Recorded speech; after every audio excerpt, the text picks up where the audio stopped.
तपाईँहरूले ढिलोमा कहिलेसम्म tax file गरिसक्नुभयो भने रिफन्ड पाउन सक्नुहुन्छ त्यो कुरा भन्छु है त।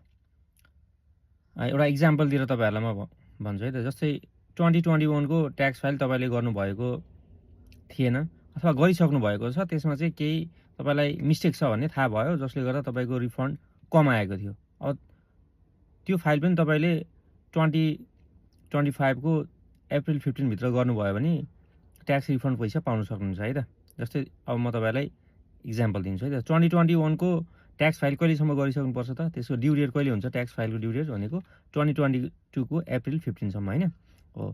त्यसको ड्यु डेटको 3 वर्षभित्रमा तपाईँले ट्याक्स फाइल गर्नुभयो भने छुटाउनु भएको थियो अथवा एमेन्डमेन्ट ट्याक्स फाइल गर्नुभयो भनेदेखि चाहिँ के हुन्छ त, तपाईँले रिफन्ड पैसा पाउन सक्नुहुन्छ है त।